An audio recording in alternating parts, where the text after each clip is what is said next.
Oscar Lockwood Powell. He is 2 for 3 so far. 2 singles. And also, he popped out to Kaiser at third base in his first trip to the plate. Runner on first. 1 down here in the bottom of the 6th. First pitch is over for strike 1. And wind continues to howl pretty good here at Harwood Park. At the beginning of the week, it kind of looked a little bit not so good to be out here for a doubleheader tonight and a doubleheader tomorrow. Good chance of some rain. You had the severe risk that had a slight risk or enhanced risk for around Sioux Falls area for today. It slowly backed away, and by the time it finally ended, it was more located in South Dakota, and Sioux Falls kind of on the edge of it. So I've not seen any rain here, and maybe a couple sprinkles might come through the area tonight, but everything should be good for some baseball tomorrow and some good temperatures as well. They're calling for a high of 75 here in Sioux Falls. It counts 2-1 to Oscar Lockwood Powell, who is, again, 2 for 3 on the day.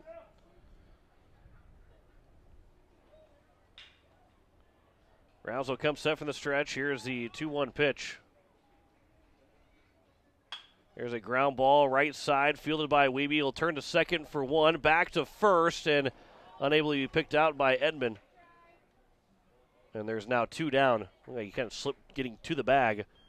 So he will go down as a fielder's choice. And it will bring up the number 7 hitter, Nick Modal, that will hit here for the Patriots.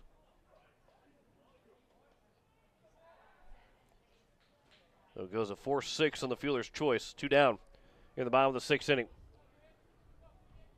Here's the first pitch from Rounds to Modal. Ground ball left side. Kaiser backed up on it. Goes off the glove. It's an error by Kaiser. It's fouled first and second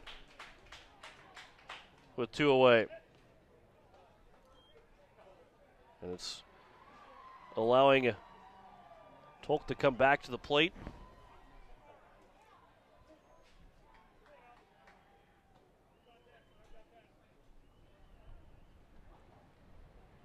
I believe that is Tolk. Here's the first pitch.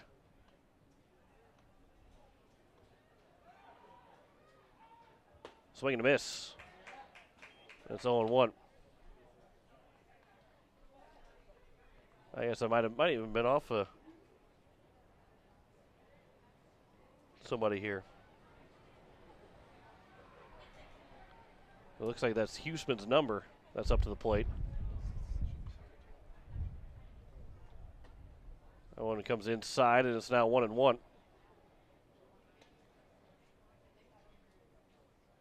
I'd say Sawyer Tolk should be the guy that would be up in this spot. And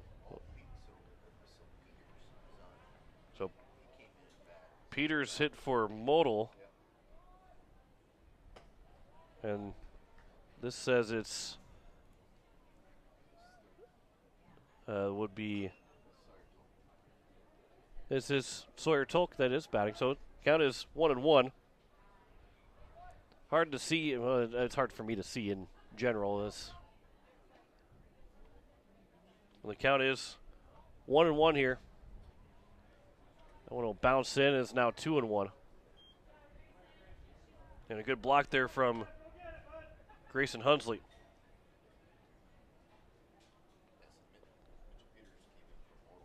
So Peters hit for Modal. And Tolk is now at the plate.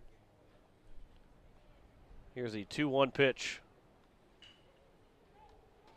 That one's on the outside edge. It's now 2-2. And Rounds is looking to get out of this inning. Count is 2-2 with 2 outs here in the bottom of the 6th inning. 10-6 our score. The Governors down to Lincoln Patriots. Here's the 2-2 pitch. Right down the middle, taken for strike 3, and that will retire the side. here in the bottom of the sixth inning. No run score in the inning. 1 hit, 1 error, and 2 men left on base. We head to the seventh. The Governors need 4 to tie, as we'll have it for you next. Back in a minute. You're listening to Pierre Governor Baseball on KCCR and on YouTube at KCCR Sports. The count may change with every pitch, but what doesn't change is God's love for you.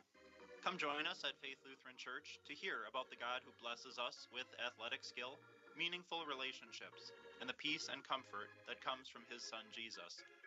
You can worship on Wednesday evenings at 7 p.m. or on Sunday mornings at 8:30 or 11 a.m. Faith Lutheran Church is up the hill at 714 North Grand and happy to support our athletes, their families, and our community. Looking for your next new or used car, truck, or SUV? Then go no further than the comfort of your own home. Shop online at lambmotor.com. On lambmotor.com, you'll find the vehicles Lambs has in stock. You can schedule a test drive or your vehicle's next tune-up, all online. New or used, shop for it all online, anywhere you are. Lamb Motor has the right vehicle for you. Lamb Motor in Oneida and online, lambmotor.com. As we enter the top of the seventh inning, the Pierre Governors will have 5, 6, and 7. Cade Kaiser, along with then Jaden Wiebe and Jackson Edmond, as those two guys are pinch hit for the sixth, but they have an opportunity to hit now in the seventh unless there's another pitcher that will come in. But Jackson Gertz is now on the mound, as he is going to be pitching to try and close this one out. Not a safe situation, but he will be throwing for the, I believe, the first, that'll be his third appearance. 6 innings thrown so far. He's given up 3 hits, 4 runs, none of them earned. 2 walks, 7 strikeouts, ERA of 0, and a whip of .833. So, boy, it's going to be tough to try and score 4 runs on him. So, Ospas is at third. And looks like Houselog moved over to shorts. And that Solomon is now behind the plates. And that looks like that is. So Huseman's out in left. Huey's in center. Toller's in right. Ospas at third. Houselog at short. Modal at second. Vasgard at first. And Solomon behind the plate. First pitch to Cade Kaiser misses inside for ball 1. So the Governors need 7. Or, well, not 7. It's in the top of 7. They need 4 to tie. 5 to take the lead. 7 would be a great number to have in this top of the 7th, as it counts now 2-0. As we play here in the top of the 7th in game number 2, a 13-1 win for the Lincoln Patriots in game 1. Now a 10-6 lead here in game number 2, and the count's now 3-0. Well, Gertz didn't find the strike zone in the first 3 pitches, and wasn't close in that third one. It will be an obvious take here for Cade Kaiser. 3-0 pitch. That one will miss low. A 4-pitch walk to Kaiser to open things up here in the top of the 7th. And it brings up now Jaden Wiebe.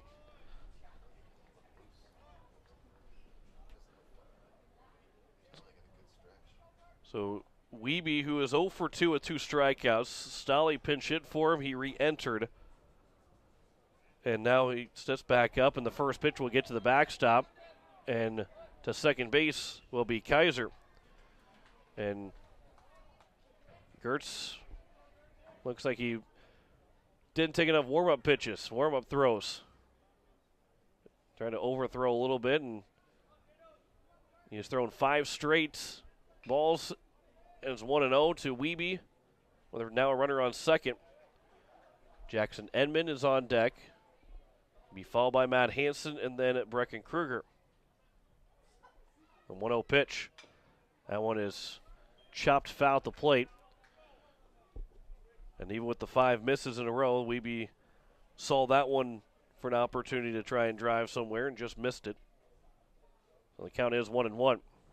Gertz will come set. Here's the 1-1 pitch. That one comes inside and nearly gets the back leg of Wiebe. He's able to back away out of it. And the count's now 2-1. 6 runs, 6 hits, 2 errors for the Governors. 10 runs, 11 hits, and 3 errors for the Lincoln Patriots. As we play here in the top of the 7th The last chance here for the Governors.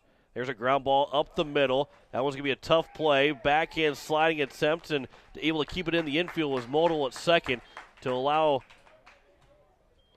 not allow Kaiser to come in to score. And it's now first and third with nobody outs, and it brings up Jackson Edmond. Edmond's 0 for 2 with 2 strikeouts. The Governors have some business here, and all of a sudden the tying run has moved to the on-deck circle.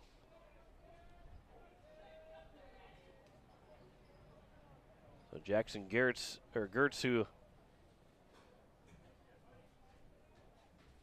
struggled to find the strike zone the first couple at-bats. First pitch over for strike one here.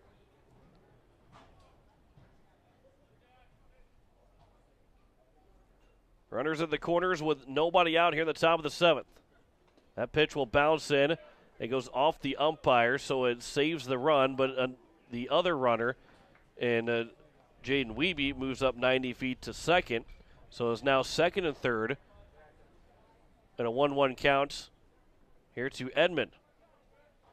1-1. That one will bounce in. Good block there from Solomon. The count's now 2-1. And how long of a leash do you give Gertz? Because he just doesn't seem to have it right now. But he's got a 4-run cushion to work with. 2-1 pitch. That one's right at the knees, and it's now 2-2. I say he doesn't seem to have it. He throws his spots one at the bottom of the zone for a strike. So here's now the 2-2 pitch to Edmond. That one comes in, almost hits him, gets the backstop. A run will come in to score. Makes it now 10-7. And moving up to third is Wiebe, and the count is now 3-2.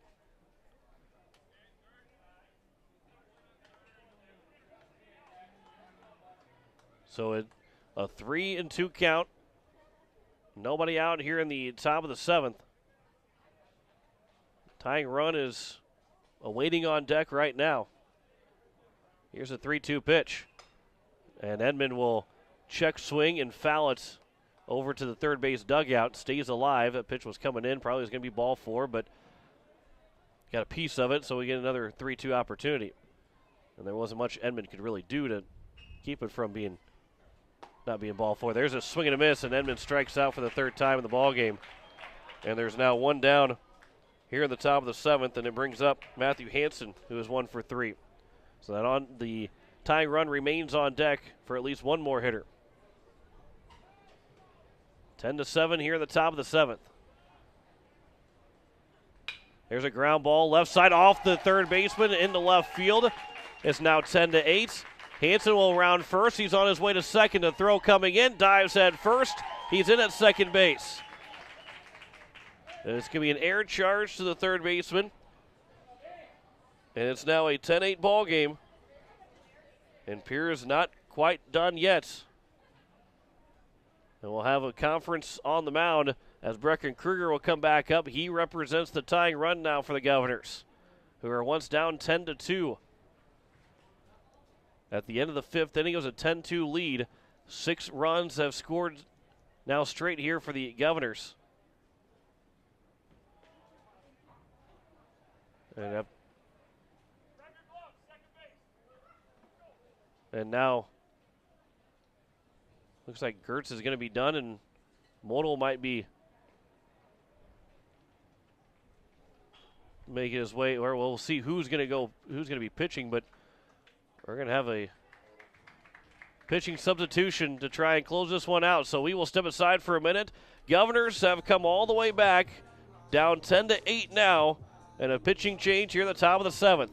Back in a minute, you're listening to Pierre Governor Baseball on KCCR and on YouTube at KCCR Sports.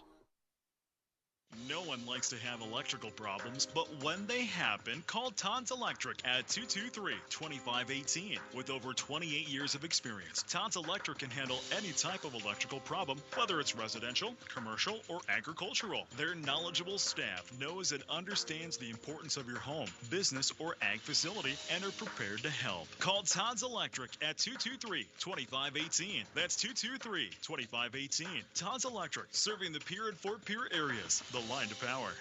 It takes hard work to reach goals. It's a truth that applies to more than just sports. It also goes for your financial goals. You work hard for your money. You deserve an investment strategy that lines up with your game plan. Your local Edward Jones financial advisor can help.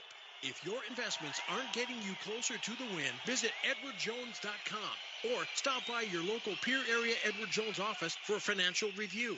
Edward Jones, making sense of investing. Member SIPC. So it is going to be Nate Model now on the mound here for the Lincoln Patriots to try and close this one out, as Aspas will move from third to second, and now it's Leninger that will move into the game at third base to try and finish out this ball game. With the Pierre Governors now down 10-8, and their tying run is at the plate in Breckencoeur with one down so far. So as we look at the stats for Model, it looks like he is, if I am looking correctly, he has not thrown yet this season. So this will be his first appearance of the year from the Lincoln Patriots pitcher. And then for Nate Model, he's looking to try and finish this one out. And he will deal with Brecken Kruger, and then it's back to the top of the order. And Lincoln Keenels and Grayson Hunsley. So this Governor team have found something to build on at the very least. With a 2-run deficit, they've scored the last 6 runs. If they don't come back and tie this game up, Lincoln still gets a doubleheader sweep. You like the last couple innings, last 2 innings of this ball game for the Pierre Governors compared to what it looked like it was going to be. I mean, it had the intentions of ending in the 5th inning, maybe ending in the 6th inning with a 10-2 score, and now all of a sudden it's 10-8. And the Governors are looking for that comeback to finish off the comeback here. But yet they've still got 2 runs to get. They still got to get the tying run on base. Matt Hansen at second base doesn't matter if the Governors can't get anybody else on base. There's no really other until the runner, until Kruger gets to the third base, there is no productive out. You don't get a productive out until Kruger gets to third and you can drive him in using one of those last 2 outs, or just using the second out. So here is the first pitch from Model to Kruger. That one will miss low for ball 1. So Pierre trying to claw their way all the way back from an 8-run deficit. With a runner on second and 1 down here at the top of the 7th inning, down 10-8. The 1-0 pitch, also low, and it's now 2-0. And again, the Governors would get back to the top of the order with Lincoln Keenels that, at the very least, would still represent the tying run. And you hope that when he comes to the plate, he's representing the go-ahead run for Pierre. Here's a 2-0 pitch. It hits Kruger. No, he got it behind him. It looked like it was going to hit him, but it bounced off. Solomon will have to go back to the backstop to get it. Hansen's over at third now. And the Governors, with a 3-0 count, are nearing an opportunity to have the tying run on base. So things have gotten very interesting very quickly here in this ball game. That 4-run 6 is a big one for Pierre. Gives them this opportunity to make things interesting. I mean, he cut the lead in half in 1.5 inning. They've cut that lead again in half with those 2 runs. A 3-0 pitch misses, and it's a 4-pitch walk, and the tying run is now at first base. And the top of the order is up here to try and tie this up here for the Governors. And again, Kruger now matters a lot. You don't just let him take second base. If this was still a 3-4 run deficit and runners in the corners, you don't care if he goes to second base. But it becomes, there's a pickoff attempt over at third base. Just trying to see if maybe Kruger is going to second. Threw it over to third base. He had to make sure that he threw it to Leninger. Otherwise it would go down as a balk and make it a 1-run game. First pitch to Keenels is over for strike 1 at the knees. Keenels is 2 for 2. Hit by a pitch in the first, single in the third. Walked in the 5th, came around to score. Had an RBI single in the 6th and came also around to score. Trying to reach base for the 5th time here in this ball game. 0-1 pitch. Keenels fouls it away, and it's now 0-2. Grayson Hunsley is on deck. And then he'll be followed by Gary Nedved. This is why you put Keenels at the top of the order. Well, this is why you have your guys at 1, 2, and 3 the way you do. Modal will come set. Here's the 0-2 pitch. That one's outside, and it's now 1-2. A good take there from Keenels. Not a bad pitch there from Modal, trying to get him to chase.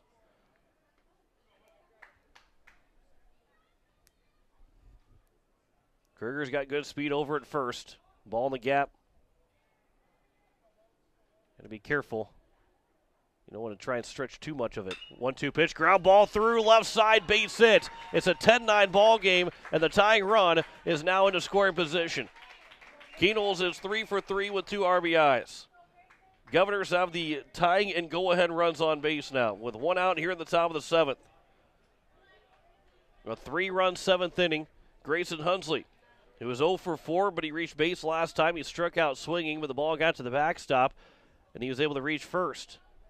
That kept the inning alive for an RBI single from Nedved. To at that time make it 10-6. It is now 10-9 with the tying run on at second. First pitch is outside for ball 1.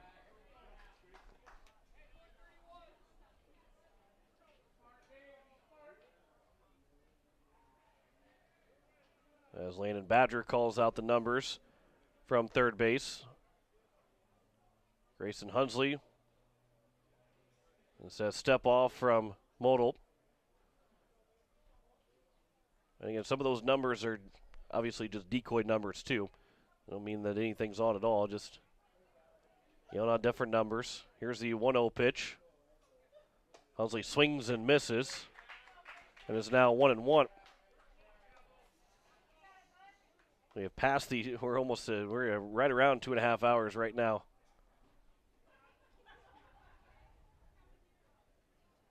Now Badger coming down and talking with Hunsley at the plate. Talking about whether maybe that was a take sign. I'm not sure what Badger might be saying if he was talking about that the last numbers that he gave, or giving a word of encouragement to Hunsley. But the count is now 1-1. With runners at first and second and 1 down.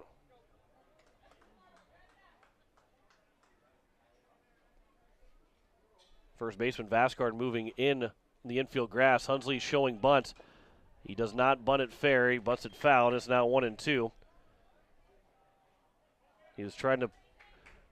I thought maybe that was a missed sign from Hunsley. Maybe the numbers could have been wrong too. Either way, but. It is now first and second, still with 1 out, and the count is now 1-2. Trying to put down the bunt to move both runners in scoring position for Nedved to try and get a base hit to tie it up and maybe give the lead to the Governors with the speed of Keenels. The base hit would, with 2 outs especially, could give the Governors that lead.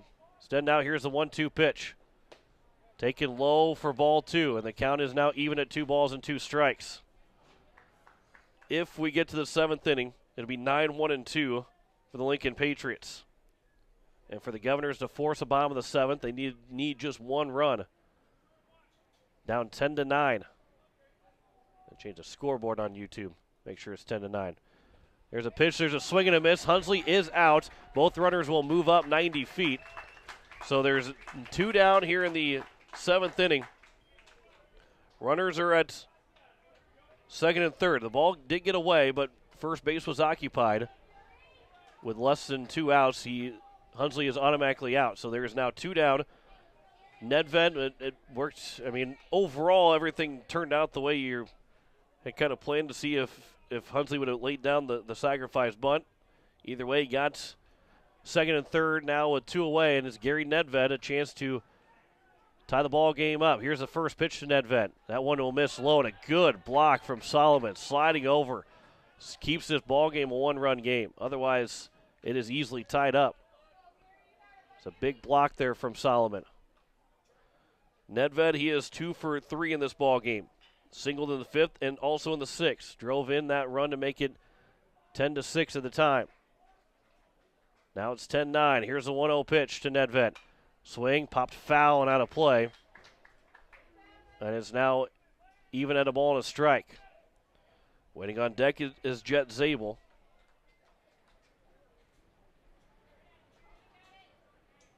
Zabel is 0 for 3 with 3 strikeouts. But they are choosing to go after Nedved. Here's a 1-1 pitch from Model to Nedved.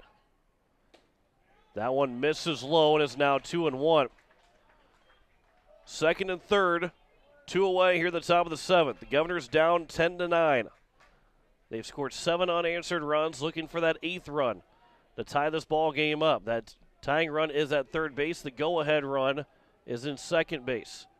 2-1 pitch. Nedved out towards right center field, and that will be hanging up just long enough for the right fielder Tollery to make the catch to retire the side and end the ball game. The Governors comeback comes up just short.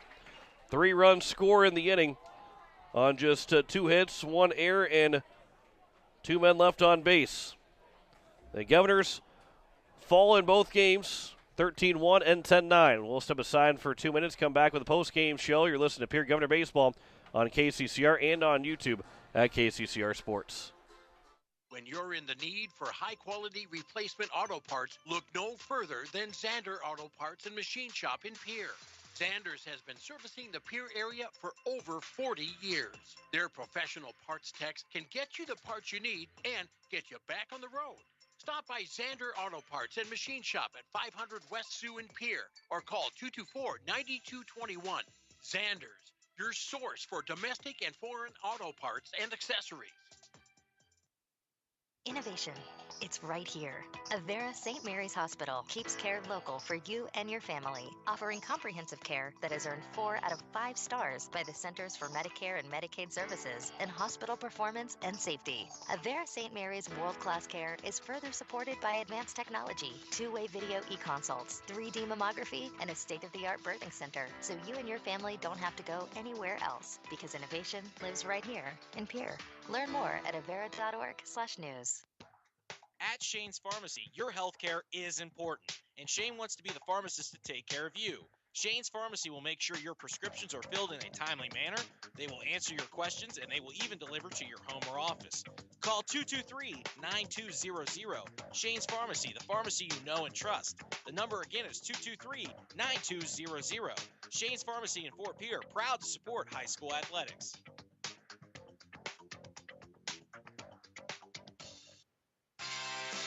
Ferding Electric has a long history of doing electrical work the right way. Economical service, professional work, and customer satisfaction is why they can say that. Ferding Electric can do residential, farm, and commercial projects. Doesn't matter if they are charged with new construction or a remodel project, they get it conducted. Contact the staff at Ferding Electric at 224-8684. They can light a spark into your next project. Ferding Electric, 224-8684. As we welcome you back, and here in the post-game show, the Pierre Governors comeback falls just 1 run short. They scored 7 straight, but they were unable to come back from that 8-run deficit that was built by Lincoln through the first 5 innings. They were down 10-2 going into the 6th inning, scored 4 in the 6th and just 3 in the 7th, but had the tying and go-ahead runs on 2nd and 3rd. Governors fall in both games, but there's a lot of positive to take away from that second half of the game. The Governors scored 8 of their 9 runs in the last 3 innings. They left 9 guys on base. They had 8 runs, or 8 hits. There's a lot to take from it. It's not how you don't want to go 0-2 in a doubleheader, but they played well. They gave themselves a shot to win. And the game of baseball sometimes it is very cruel. And the good thing is for the Governors, they didn't roll over, allow us another 10-run rule loss in game number 2, but they just they dug their hole a little bit too deep. Again, positive to build off of, but also a good teaching moment that hey, you came back. If it was a 7-run deficit or a 6-run deficit, you tied or took the lead, but you dug yourself a little bit too big of a hole, and you can't do that and expect to try and fight out of it. And they almost fought out of it, but unable to here tonight. It was 2 runs in the first inning from the Lincoln Patriots. The Governors got a run back in the third inning, make it 2-1. And then the bottom of the fourth, a 5-run fourth inning. That was the third 5-run inning of the doubleheader for Lincoln. That made it a 7-1 ball game. Pierre got 1 run back to make it 7-2. Another 3-run fifth inning from the Patriots made it 10-2. And then the Governors started to make their comeback as they got those 4 runs in the 6th and then another 3 in the 7th to make it a 10-9 game, but just quite couldn't get it back. As a 10 runs, 11 hits, 3 errors, and 7 men left on base for the Lincoln Patriots. 9 runs, 8 hits, 3 errors, and 9 men left on base for the Pierre Governors. Time of the ball game was 2 hours and 34 minutes. We got started before 7 o'clock, and we're just past 9:30 here, getting things wrapped up for the evening. Governors are right back here tomorrow when they will take on the Washington Warriors in a doubleheader, with coverage starting at 12:40. And our first pitch at 1 o'clock here on KCCR and on YouTube to watch at KCCR Sports. Governors are now 3-5 on the season and have 2 big games to get back to 500 before they return home. And they actually don't even return home. They just get home for the first time all of 2022. And will look for their first wins at home and to really string a lot of wins together at home here later on. That will start on Tuesday when they have their first home game against the Huron Tigers, who are currently playing the Jefferson Cavaliers in game number 2. And I believe it is Jefferson up 6-3. Maybe it might be Huron up 6-3 in game number 2 as well. But that will wrap things up for us here from Harmon and Park. Right back here tomorrow. Coverage starts at 12:40 with the first pitch at 1 o'clock for a doubleheader here at Harmon and 1. Thanks to Jacob Mayer back at the station. John Winkler here signing off. The Governors fall in game 1, 13-1 in 5 innings. And the comeback is 1 run short in game number 2 as they fall 10-9. As we say good night from Harmon and Park. You've been listening to Pierre Governor Baseball on KCCR and watching on YouTube at KCCR Sports. Pierre Governor Baseball has been brought to you in part by Bank West, B&B Equipment, Wegner Auto, Fisher Rounds and Associates, and All Around Graphics. Governor Baseball is also brought to you by Ferding Electric, AirTech Heating and Cooling, Kruger Contracting, Dakota Sprinkler and Landscaping, Avera, and the Oahe YMCA. And by Kathy Sun and Shine Properties, First Dakota National Bank, CHS River Plains, Lamb Motors, Zander Auto Parts, and Gales Gas. And by Gateway Ford, Lincoln, and Toyota, Oahe Federal Credit Union, Shane's Pharmacy, Todd's Electric, Edward Jones Financial, and Faith Lutheran Church. Join us all season on your home for the Pierre Governors, KCCR, and on YouTube at KCCR Sports. This has been a special presentation of Riverfront Broadcasting Sports, Central South Dakota's